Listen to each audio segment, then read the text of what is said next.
Dear students, how are you? ముందుగా మా YouTube channel GRM rock e learning సెంటర్కు స్వాగతం. డియర్ స్టూడెంట్స్, ఈరోజు థర్డ్ బీకామ్ విద్యార్థులకి 5th సెమిస్టర్లో ఉన్న కాస్ట్ అకౌంటింగ్ అనే సబ్జెక్ట్లోని ఒక టాపిక్తో మీ ముందుకు రావడం జరిగింది. డియర్ స్టూడెంట్స్, మనం కాస్ట్ అకౌంటింగ్ సబ్జెక్ట్లో మెటీరియల్స్ అనే చాప్టర్లో మనం మెటీరియల్ నిల్వల స్థాయిల గురించి క్రితం క్లాస్లో మనం చర్చించుకున్నాము. కొన్ని ప్రాబ్లమ్స్ అండ్ సొల్యూషన్స్ కూడా నేర్చుకున్నాం. మరి ఈరోజు క్లాస్లో ఏంటంటే మెటీరియల్ జారీలకు ధరలు లెక్కించే పద్ధతులు. అంటే వస్తువు ఉత్పత్తి చేయడానికి మెటీరియల్స్ని జారీ చేసినప్పుడు వాటికి ధరల్ని ఏ పద్ధతుల్లో లెక్కిస్తారు అనేది మనం ఈరోజు టాపిక్లో తెలుసుకుందాం. ఓకే స్టూడెంట్స్, మరి క్లాస్ స్టార్ట్ చేద్దామా?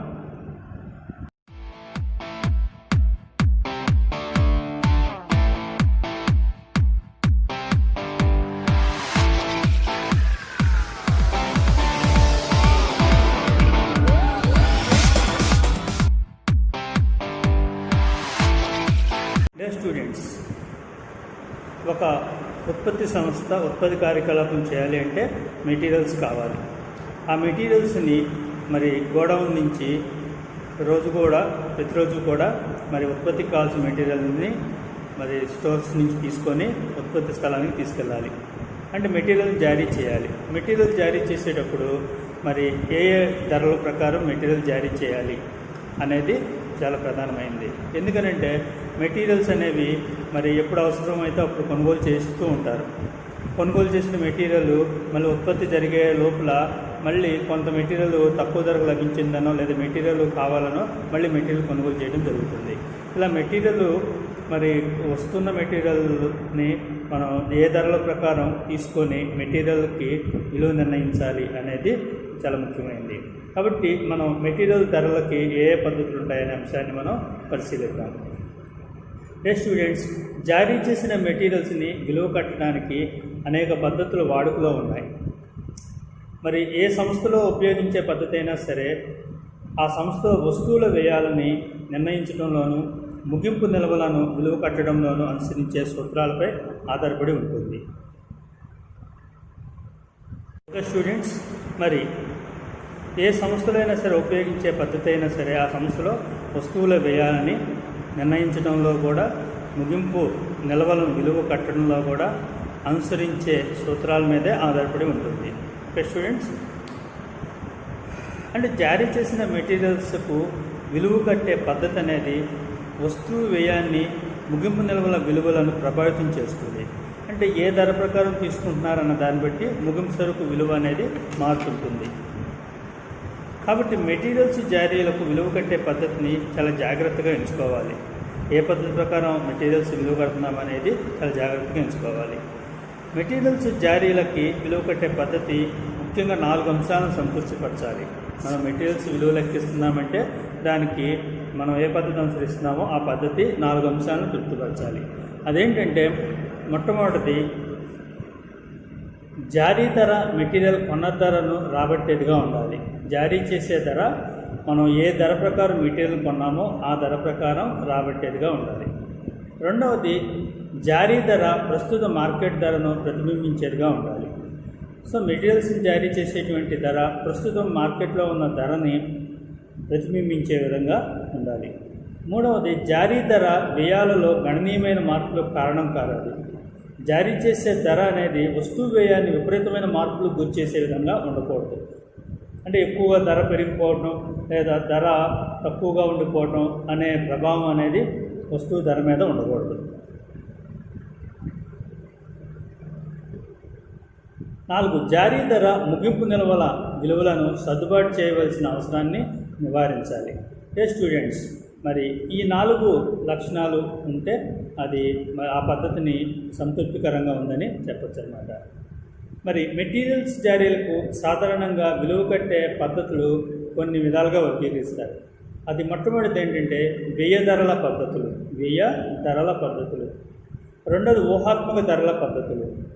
వ్యయ ధర పద్ధతుల్లో 5 పద్ధతులు ఉన్నాయి. అదేంటంటే మొట్టమొదటిది మొదట వచ్చిన మెటీరియల్ మొదట జారీ చేసే పద్ధతి. దీన్ని FIFO మెథడ్ అంటారు. FIFO అంటే FIFO, first in first out. Method అంటాం. అంటే మొదటగా వచ్చిన మెటీరియల్ని మొదట జారీ చేసే పద్ధతిని మనం FIFO పద్ధతి అంటాం. రెండవది చివర వచ్చిన మెటీరియల్ను మొదట జారీ చేసే పద్ధతి అంటే LIFO మెథడ్, LIFO అంటే last in first out method అని చెప్పేసి అంటారు.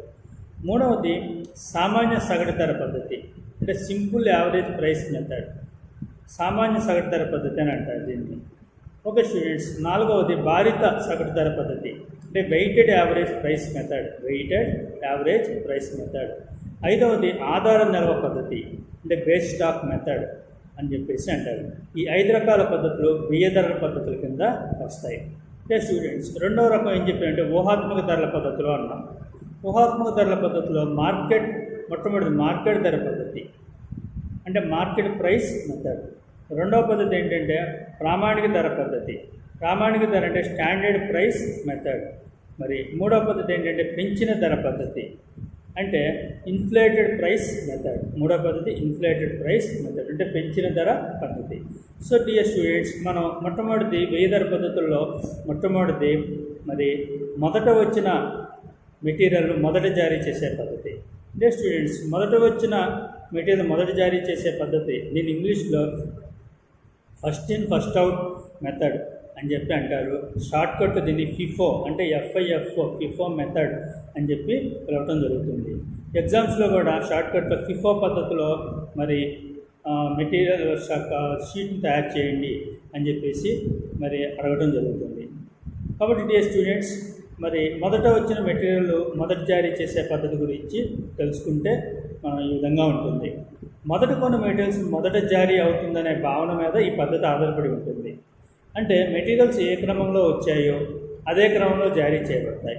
1వ తారీఖు వచ్చింది ముందు, 2వ తారీఖు వచ్చింది తర్వాత, 3వ తారీఖు వచ్చింది తర్వాత, 4వ తారీఖు వచ్చింది తర్వాత, కావాల్సిన మెటీరియల్ 5వ తారీఖు. అట్లా ఏ క్రమంలో వచ్చినాయో ఆ క్రమంలోనే మెటీరియల్స్ ఈ పద్ధతిలో జారీ చేయబడతాయి. మరి ఈ పద్ధతికి ఆధారమైన భావన కేవలం ధరలకు మాత్రమే వర్తిస్తుంది. స్టూడెంట్స్, కాలక్రమేణా నాణ్యత క్షీణించే మెటీరియల్స్ను భౌతికంగా జారీ చేయడంలో ఈ పద్ధతినే అనుసరించాలి. మొదటి విడతలో కొన్ని మెటీరియల్స్ పూర్తిగా జారీ అయ్యే వరకు మొదటి విడత కొన్న జారీ ధర అవుతుంది. మరి ఈ మెటీరియల్స్ పూర్తిగా జారీ చేసిన తర్వాత రెండవ విడత కొన్న మెటీరియల్స్ ధర జారీ ధర అవుతుంది. సో ఫస్ట్ కొన్న మెటీరియల్స్కి ఫస్ట్ మెటీరియల్స్ ధర జారీ ధర అవుతుంది. తర్వాత జారీ చేసే మెటీరియల్స్కి తర్వాత కొన్న మెటీరియల్స్ ధర జారీ ధర అవుతుంది. ఇలా మనకి ఏ మెటీరియల్స్ని జారీ చేస్తున్నామో ఆ తేదీన కొన్న ధర ఏదైతే ఉందో ఆ ధరే మరి మెటీరియల్ జారీ ధర అవుతుంది. ఓకే స్టూడెంట్స్, మరి ఈ పద్ధతి వల్ల లాభాలు ఏంటి? మొదటగా వచ్చిన మెటీరియల్ మొదటగా జారీ చేసే పద్ధతిలో ఉన్న ప్రయోజనాలు లేదా లాభాలు ఏంటి అని అంటే, ఫస్ట్ పద్ధతిలో మనకి ఫస్ట్ ప్రయోజనం ఏంటంటే మెటీరియల్స్ స్వీకరించిన క్రమంలోనే వాటిని జారీ చేస్తారనే వాస్తవిక ప్రమేయంపై ఈ పద్ధతి ఆధారపడి ఉంటుంది. రెండవది, మెటీరియల్స్ను వాస్తవిక ధరకు జారీ చేయటం వల్ల మరి ఈ పద్ధతిలో లాభ నష్టాలు అనేవి ఏర్పడవు.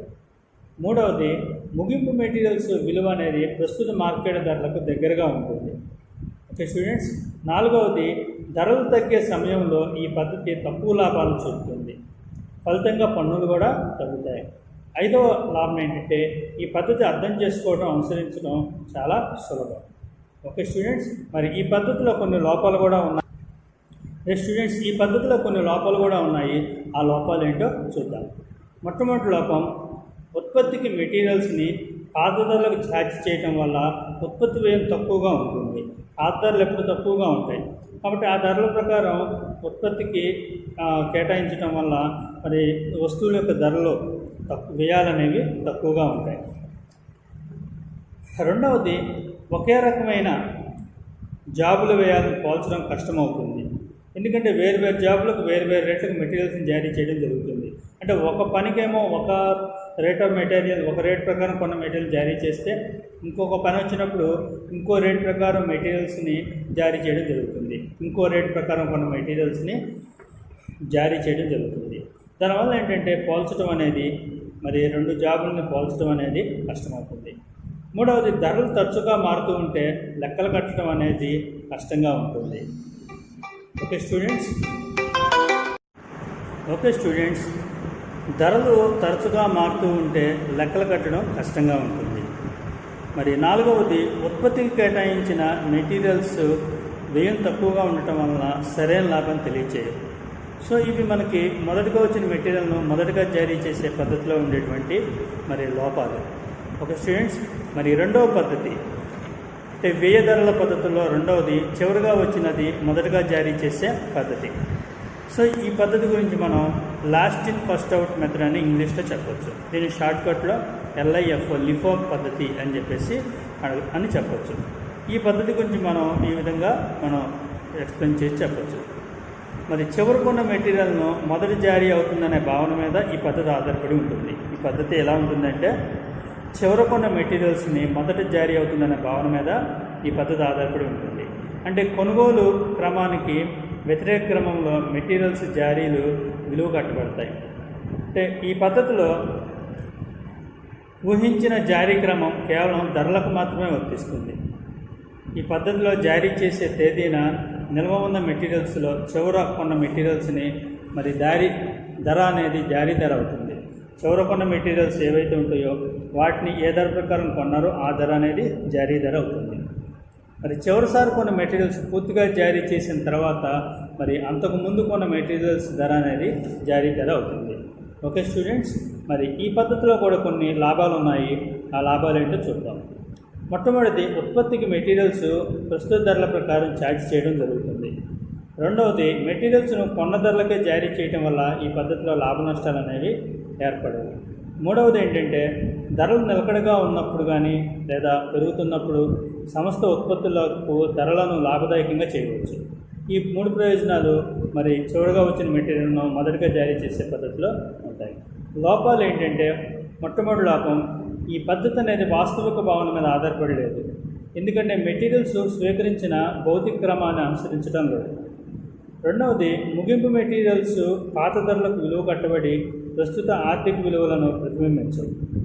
మూడవది వేరువేరు జాబులకు వేరువేరు రేట్ల ప్రకారం మెటీరియల్స్ జారీ చేయడం వల్ల ఒకే రకమైన జాబుల వ్యయాలను పోల్చడం అనేది కష్టమవుతుంది. ఓకే స్టూడెంట్స్, మరి ఇప్పుడు మనం రెండు పద్ధతుల గురించి తెలుసుకున్నాము. మూడో పద్ధతి సామాన్య సగటు ధర పద్ధతి. దీన్ని సింపుల్ యావరేజ్ ప్రైస్ మెథడ్ అని చెప్పేసి అంటారు. అంటే స్టూడెంట్స్ వేరు సార్లు మరి కొన్న మెటీరియల్స్ని కలిపి మరి నిల్వ చేసినప్పుడు అవి వాటి ప్రత్యేకతను కోల్పోతాయి అనే ప్రమేయం మీద సగటు పద్ధతులు అనేవి ఆధారపడి ఉన్నాయి. అంటే జారీ చేసే నాటికి స్టోర్స్లో ఉన్న మెటీరియల్స్ కొన్న ధరల మొత్తాన్ని ధరల సంఖ్య చేత భాగిస్తే వచ్చేదే సామాన్య సగటు ధర అని చెప్పచ్చు. సో ఆ రోజు స్టోర్స్లో మెటీరియల్స్ అన్ని ఏ ధరల ప్రకారం కొన్నారో చూసి ఆ ధరలన్నింటినీ కూడి మరి వాటిని సగటు చేయడం జరుగుతుంది. ఈ ప్రమేయం మీద ఆధారపడి మరి సామాన్య సగటు ధరల పద్ధతి అనేది ఉంటుంది. మరి ఈ ధర ప్రకారం మెటీరియల్స్ జారీ అవుతాయి కాబట్టి ఈ పద్ధతిలో కేవలం ధరలను మాత్రం లెక్కలోకి తీసుకుంటారు కానీ పరిమాణాన్ని మాత్రం తీసుకోరు. సామాన్య సగటు ధర ఎలా కనుక్కుంటారు? ఇప్పుడు చెప్పిన దాన్నే సూత్రం రూపంలో కూడా చెప్పచ్చు.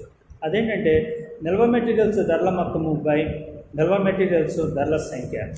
ఓకే స్టూడెంట్స్, నిల్వ మెటీరియల్స్ ధరల మొత్తము బై నిల్వ మెటీరియల్స్ ధరల సంఖ్య. ఈ పద్ధతిలో కూడా కొన్ని లాభాలు ఉన్నాయి. ఈ మొట్టమొదటి లాభం ఏంటంటే ఈ పద్ధతి అనుసరించడం అర్థం చేసుకోవడం చాలా సులభం. రెండవది కొనుగోలు సంఖ్య ఎక్కువగా ఉండి మరి ధరల్లో మార్పులు తక్కువగా ఉన్నప్పుడు ఈ పద్ధతి అనుకూలంగా ఉంటుంది. మూడవది కొన్న మెటీరియల్స్ను ప్రత్యేకంగా గుర్తించడానికి వీలైనప్పుడు ఈ పద్ధతి చాలా అనువైనదిగా చెప్పచ్చు.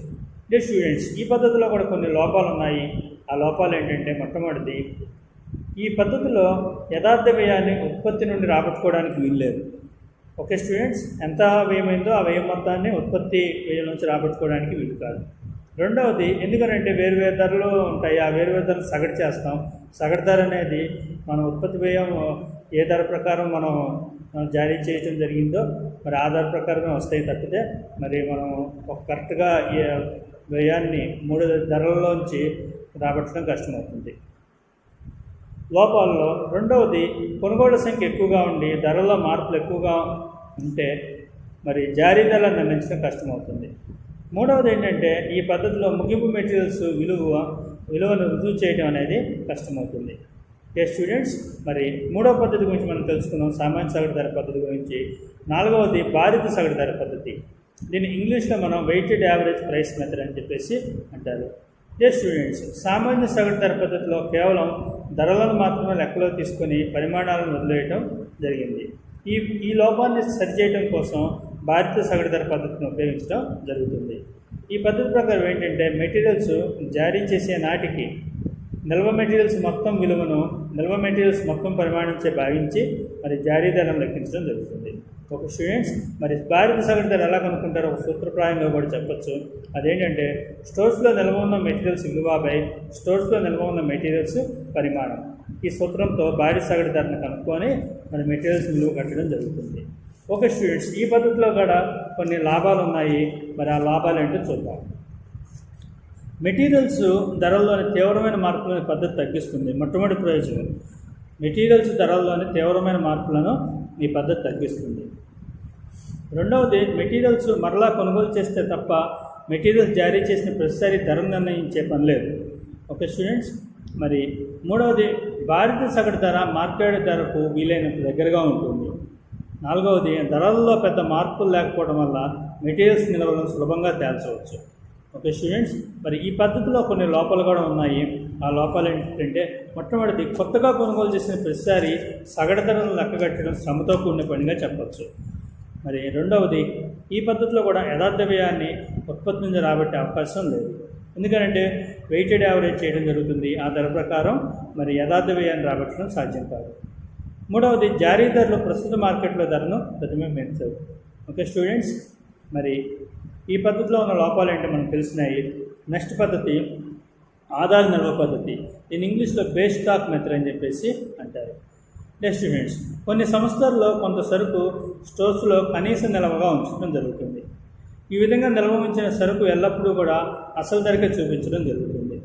సాధారణ పరిస్థితుల్లో ఈ విధంగా ఉంచిన నిల్వ సరుకును జారీ చేయదు. మిగిలిన సరుకును జారీ చేసేటప్పుడు మొదట వచ్చిన మెటీరియల్ మొదట జారీ చేసే పద్ధతిలో కానీ చివర వచ్చిన మెటీరియల్స్ను మొదట జారీ చేసే పద్ధతిలో కానీ జతపరిచి అనుసరించడం జరుగుతుంది. స్టూడెంట్స్, ఈ పద్ధతిలో లాభాలు ఏంటంటే, ఈ పద్ధతిలో ముగింపు మెటీరియల్స్ విలువ కట్టడం చాలా సులభం.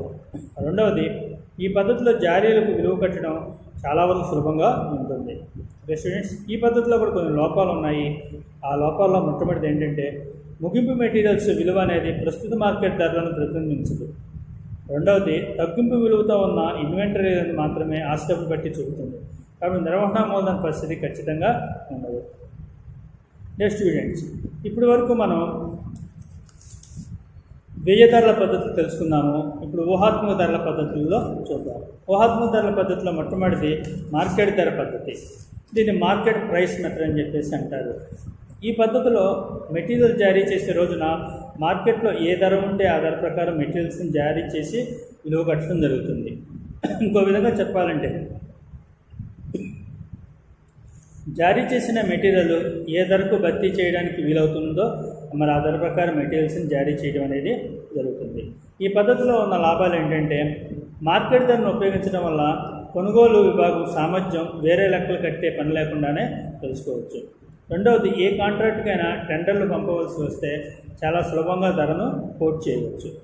మూడవది, ముగింపు మెటీరియల్ నిల్వలు ఈ పద్ధతి ప్రకారం విలువ కడితే ప్రస్తుత మార్కెట్ పరిస్థితిని ప్రతిబింబిస్తుందని చెప్పచ్చు. స్టూడెంట్స్, ఈ మార్కెట్ ధర పద్ధతిలో ఉన్న లాభాలు ఏంటి మనకు తెలిసినాయి. మార్కెట్ ధర పద్ధతిలో మరి కొన్ని లోపాలు కూడా ఉన్నాయి. ఆ లోపాలు ఏంటో చూద్దాం. మొట్టమొదటిది, ఉత్పత్తికి విధించిన మెటీరియల్స్ ఖర్చు అసలు వ్యయాన్ని తెలియచేయదు. రెండవ లోపం ఏంటంటే, మార్కెట్లో అనేక ధరలు అమలులో ఉంటే జారీ చేసిన మెటీరియల్స్కు ప్రతిసారి మార్కెట్ ధర తెలుసుకోవడం కష్టమవుతుంది. ఓకే స్టూడెంట్స్, మూడవది, స్టోర్ సామర్థ్యాల ఖాతాలపై పెద్ద వ్యత్యాసాలన్నీ ఏర్పడతాయి. ఈ వ్యత్యాసాల వల్ల ఏంటంటే అనేక సర్దుబాటు చేయవలసిన అవసరం ఏర్పడుతుంది. ఓకే స్టూడెంట్స్, మరి ఊహాత్మక ధరల పద్ధతుల్లో మరి రెండవది ప్రామాణిక ధర పద్ధతి, స్టాండర్డ్ ప్రైస్ మెథడ్ అంటాం. ఈ స్టాండర్డ్ ప్రైస్ మెథడ్ అంటే ఏంటో తెలుసుకుందాం. మెటీరియల్స్ ధర మీద భవిష్యత్తులో ప్రభావం చూపగల అనేక అంశాలను లెక్కలోకి తీసుకొని ముందుగా ప్రతి మెటీరియల్కు ప్రామాణిక ధర నిర్ణయించడం అనేది జరుగుతుంది. కాలక్రమంలో వాస్తవిక ధరలో వచ్చే మార్పులను బట్టి ఈ ప్రామాణిక ధరను అప్పుడప్పుడు మార్పు చేస్తూ ఉంటారు. లాభాలు, ఈ పద్ధతిలో ఉన్న లాభాలు ఏంటంటే, జారీలన్నింటికీ కూడా ఒకే విధమైన ధరలను ఛార్జ్ చేయడం వల్ల ఈ పద్ధతిని సులభంగా ఆచరించవచ్చు. రెండవది ఏంటంటే ప్రామాణిక ధరను వాస్తవిక ధరతో పోల్చి కొనుగోలు విభాగం సామర్థ్యాన్ని లెక్కించవచ్చు. మూడవది ఏంటంటే సిబ్బంది శ్రమను తగ్గిస్తుంది, నియంత్రణ సాధనంగా ఉపయోగపడుతుంది. ఓకే స్టూడెంట్స్, మన ప్రామాణిక ధర పద్ధతిలో ఉండే లాభాలు ఏంటో తెలిసింది. లోపాలు ఏంటంటే లోపాల్లో మొట్టమొదటిది ఈ పద్ధతి కాస్టింగ్ సూత్రాలను పాటించదు. అందువల్ల స్టోర్ సామర్థ్యాలను ఖాతాలపై స్వల్పమైన తేడాలు అనేవి ఏర్పడతాయి. రెండవది మెటీరియల్స్పై వెచ్చించిన వ్యయాన్ని ఉత్పత్తి నుంచి రాబట్టుకోలేము. మూడవది మార్కెట్ పరిస్థితులు అనేవి తీవ్రమైన మార్పులు గురైనప్పుడు మరి ప్రామాణిక ధరలను నిర్ణయించడం అనేది కష్టమవుతుంది. స్టూడెంట్స్, ఊహాత్మక ధరల పద్ధతుల్లో మరి మార్కెట్ ధర పద్ధతి, ప్రామాణిక ధర పద్ధతి గురించి నేర్చుకుందాం. ఇప్పుడు పెంచిన ధర పద్ధతి గురించి తెలుసుకుందాం. ఇన్ఫ్లేటెడ్ ప్రైస్ మెథడ్ అంటారు దీన్ని. స్టూడెంట్స్, ఈ పద్ధతిలో పెంచిన ధర పద్ధతిని ఇన్ఫ్లేషన్ ప్రైస్ మెథడ్ అంటారు. ఈ పద్ధతిలో ఏంటంటే మెటీరియల్స్ కొన్న ధరలనే కాకుండా రవాణా వ్యయాలను, నిల్వల నిర్వహణ వ్యయాలను, అనివార్యమైన కారణాల వల్ల మెటీరియల్స్ ఏర్పడే నష్టాలను కూడా పరిగణనలోకి తీసుకొని ఉత్పత్తి నుంచి ఆ ఖర్చును రాబట్టే నిమిత్తం ఇన్వాయిస్ ధర కంటే అధికంగా ఒక ధరను నిర్ణయించడం అనేది జరుగుతుంది. ఈ ధరను పెంచిన ధర అని చెప్పేసి అంటారు. స్టూడెంట్స్, మెటీరియల్స్ జారీలకు ఈ ధరను అనేది అన్వయించడం అనేది జరుగుతుంది. స్టూడెంట్స్, ఈ పద్ధతి వల్ల లాభాలు ఏంటంటే మెటీరియల్స్ పూర్తి వ్యయాన్ని ఉత్పత్తి నుంచి రాబట్టడానికి పద్ధతి చాలా ఉపయోగపడుతుంది. నష్టాలు ఏంటంటే ధరను ఖచ్చితంగా నిర్ణయించడం సాధ్యం కాదు. స్టూడెంట్స్, ఇందులో సంబంధించి మెటీరియల్స్ వాపసులను విలువ కట్టడం ఎలాగా, ఈ పద్ధతిలో మెటీరియల్స్ ధర పద్ధతిలో మెటీరియల్స్ వాపసులను విలువ కట్టడానికి సంబంధించి మనం ఏంటో తెలుసుకున్నాం. ఉత్పత్తి విభాగాల నుంచి ఏంటంటే సరుకు వాపసు వస్తుంటాయి. వాపసు వచ్చినప్పుడు వాపసు వచ్చిన సరుకును స్టోర్ సామర్థ్యాలు వచ్చిన సరుకు వరుసలో చూపించాలి. వాపసు వచ్చిన సరుకును ఏ రేటు ప్రకారం విలువ కట్టాలో ఇచ్చినచో ఆ రేటు ప్రకారమే వాపసు విలువ కట్టాలి. మరి వాపసు వచ్చిన సరుకు ఏ రేటు ప్రకారం విలువ కట్టాలో ఇవ్వకుండా మరి ఏ జాబు నుండి వాపసు వచ్చిందో ఇచ్చినచో ఆ జాబు గతంలో జారీ చేసిన రేటు ప్రకారం వాపసులకు విలువ కట్టాలి. ఒకవేళ వాపసు పంపిన జాబుకు గతంలో జారీ చేసిన రేటు తెలియనట్లయితే మరి వాపసుల విలువను జారీల వైపు వాపసులకు ముందుగా ఉన్న జారీ విలువను బట్టి లెక్కించాలి. మరి మెటీరియల్స్ తరుగుదల విలువ లెక్కించడం ఎలాగా అంటే ఏ రోజునైతే మెటీరియల్స్ని బిన్లోని భౌతిక నిల్వతో బిన్ కార్డుల్లో ఉన్న నిల్వను పోల్చి లోటును అంటే తరుగుదలని గుర్తించడం అయిందో అది ఆ రోజుకు ముందు సరుకు జారీల వైపు ఉన్న రేటు ప్రకారం తరుగు విలువను లెక్కించి సరుకు జారీల వరుసలో చూపాలి. ఓకే స్టూడెంట్స్, మరి ఈరోజు క్లాస్లో మనం మెటీరియల్స్ జారీ ధరల పద్ధతుల గురించి తెలుసుకున్నాము. వాటి యొక్క లాభాలు మరి లోపాల గురించి కూడా తెలుసుకున్నాము. మరి తదుపరి క్లాస్లో తదుపరి టాపిక్గా ముందుకు రావడం జరుగుతుంది. Thank you very much.